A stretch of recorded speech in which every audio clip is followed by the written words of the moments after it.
এটা কি দেখে নিশ্চয়ই বুঝে গেছো, এমন ঝরঝরা জিভে জল আনা কাচ্চি কীভাবে রান্না করলাম তাই বা তোমাদের সাথে শেয়ার করি। অনেক দিন ধরে কাচ্চি খাবো চিন্তা করতেছিলাম, তারপর একটা সময় বার করে কাচ্চিটা রান্না করে ফেললাম। কি কি উপকরণ লাগলো তা তোমাদের সাথে বলি।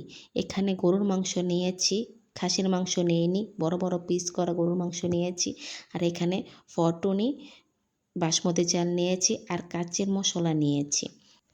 গরুর মাংসটাকে আধা ঘন্টা লবণ দিয়ে মেখে রেখেছিলাম, এতে অনেক রক্ত বের হয়েছে। এবার ভালোভাবে ধুয়ে পরিষ্কার করে নিলাম। আর এখন ব্লেন্ড করা পেঁয়াজ নিয়ে নিলাম, আর এটার মধ্যে পেঁপে বাটা নিয়ে নিলাম। পেঁপে বাটা বেশি নিইনি, একটু কম করে নিয়েছি যতটুকু পরিমাণ দরকার। এখানে মরিচ গুঁড়ো নিয়েছি, সব কিছু পরিমাণ মতো নিয়েছি।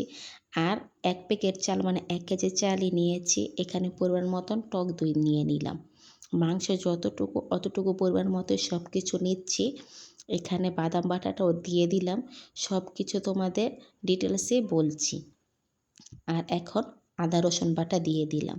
আদা বাটা, অনেকে আদা বাটা আলাদা রসুন বাটা দেয়, আমরা আদা রসুন বাটা একসাথেই করি।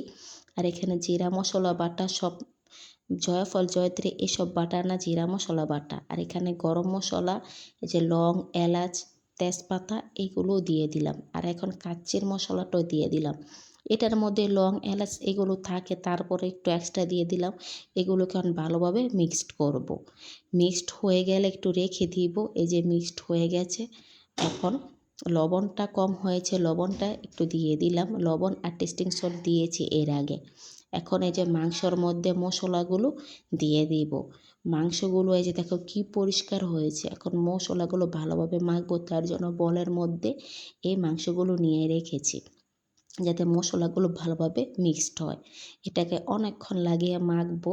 এটাকে মেরিনেট করে আজকে না রাত্রেই রেখে দিয়েছিলাম, কারণ কালকে মেরিনেট করে রান্না করতে করতে সময় লেগে যাবে, তার জন্য আজকে বিকেলে এটা মেরিনেট করে রেখে দিলাম। তোমরা চাইলে সকালে মেরিনেট করে দুপুরে রান্না করতে পারো। এখন পরিমাণ মতন তেল দিয়ে দিলাম। অনেকে অনেকভাবে কাচ্চি রান্না করে, যার যেভাবে পছন্দ সে সেভাবে রান্না করে।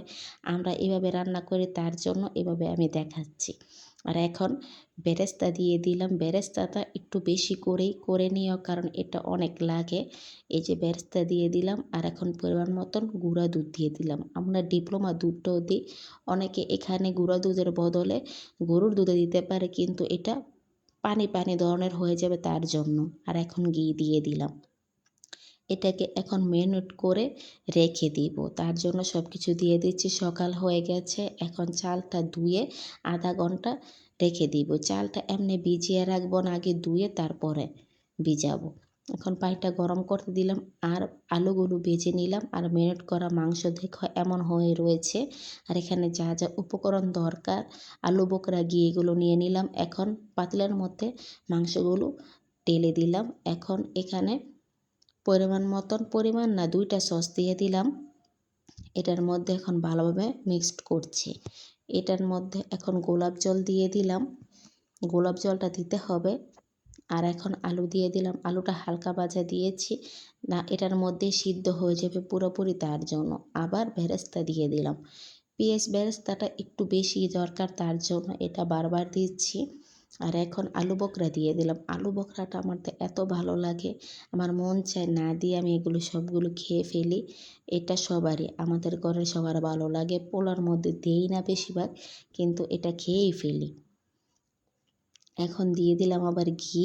ঘিটা ফার্স্টে বলেছি ঘি, তেল আর বেরেস্তাটা একটু বেশিই লাগে। এই যে দিয়ে দিলাম সব কিছু, একটু হালকা গুঁড়া দুধ দিয়েছি। এখন এটাকে রেখে দিব। আর এদিকে চালটা সিদ্ধ করার জন্য পানি গরম হয়ে গেছে। এটার মধ্যে কাচ্চির একটা মশলা ছিল, ওটা দিয়ে দিলাম আর তেল দিয়ে দিলাম। চাল যদি 1 কেজি হয় তাহলে পাতিল নিতে হবে 3 কেজি, বা পানিও 3 কেজি নিতে হবে, তাহলে ঝরঝরা হবে, পারফেক্ট হবে। এই কথাটা সবসময় মনে রাখবে। এই যে চাল করলাম কম, কিন্তু পাতিলাটা আমরা অনেক বড় নিয়েছি, সিদ্ধ হয়ে গেছে। এখন চালগুলো ঢেলে দিব। এই দেখো, তার জন্য যে ঝরঝরা হয়েছে, না হলে যাও হয়ে যাবে। অনেক সময় কাচ্চি রান্না করে কম, কিন্তু অনেক বড় ড্যাগের মধ্যে রান্না করে। আর এখানে এখন হালকা একটু গরম পানির মধ্যে গুঁড়া দুধ নিয়ে নিলাম, তারপরে একটু ঘি দিয়ে দিব। পরিমাণ মতন। আর এখানে একটু মশলা ছিল, হ্যাঁ একটু গোলাপ জল দিয়ে দিচ্ছি, টেস্টিং সল্ট দিয়ে দিলাম আর ঘি দিয়ে দিলাম। এটাকে মিক্সড করব এখন। এটা কাচ্চির উপরে দেওয়া হবে, মানে বাটটা দেওয়ার পর চালটা দেওয়ার পর এটা দেওয়া হবে। আর এখানে জর্দার রং দিয়ে দিলাম, জাফরান তো নাই, গরিব মানুষ, তার জন্য এটা দিয়ে দিলাম। এই যে মেরিনেট করা এগুলো সব সাজিয়ে রেখেছি, এখন বাটটা ঢেলে দিব চালটা। এই যে চালটা ঢেলে দেওয়া হয়ে গেছে, এখন এটাকে ভালোভাবে সুন্দরভাবে সাজাবো, তারপরে যা যা দেওয়ার তারপর দিয়ে দমে দিয়ে দিব। এই যে দেখো চালটা কত বড় হয়েছে, এটাই তোমাদের দেখালাম। আর এটাকে ভালোভাবে এখন সাজাচ্ছি, একদিকে থাকবে আরেকদিকে থাকবে না, কেমন দেখা যায় তার জন্য। আর এই যে মিক্সড করা দুধ, ঘি, গোলাপ জল, টেস্টিং সল্ট এগুলো দিয়ে দিলাম।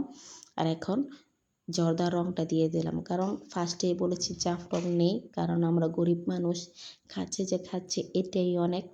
তোমরাও আমাদের সাথে উপভোগ করো। এই যে বেরেস্তা দিয়ে দিলাম, এটা দেওয়ার পর আস্তে আস্তে কিনার দিয়ে এখন আটা গুলেছি, এটাকে এখন আটা দিব। এই যে এখন ঘি দিয়ে দিলাম, ঘিটা দিতে হবে, ঘিটা না দিলে হয় না। গোলাপ জল দিয়ে দিলাম।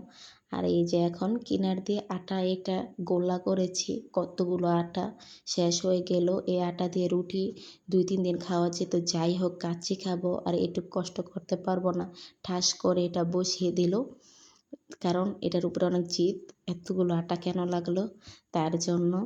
এই যে এখন চুলার মধ্যে বসিয়ে দিলাম। প্রথমে বেশি আঁচে রান্না করতে হবে 10 মিনিট, তারপরে এই যে এই কম লো আঁচে দিয়ে দিলাম। এটা 1.5 ঘন্টা 1-1.5 ঘন্টার মতন রান্না করে ফেললাম। এই যে হয়ে গেছে, এখন কাচ্চিটা ঢাকনাটা উঠিয়ে ফেলবো। কাচ্চি করতে করতে কাচ্চি মুখ দিয়ে এসে পড়েছে।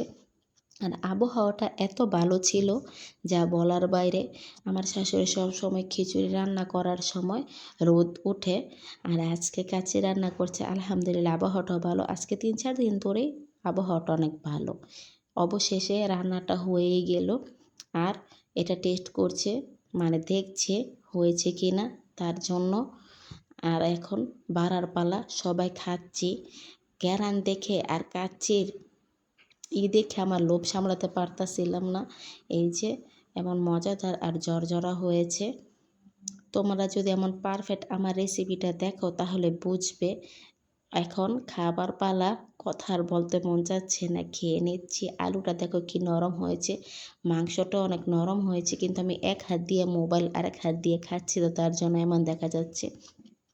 অনেক মজা হয়েছে, মশলা পারফেক্ট, লবণ সব কিছু ঠিক হয়েছে। এমন ঝরঝরা পারফেক্ট কাচ্চি যদি খেতে চাও তাহলে আমার রেসিপিটি ফলো করো, আর লাইক কমেন্ট শেয়ার করতে বলো না। আজকে এই পর্যন্ত শেষ, আরেকদিন আরেকটা ভিডিও নিয়ে ফিরে আসবো। আল্লাহ হাফেজ।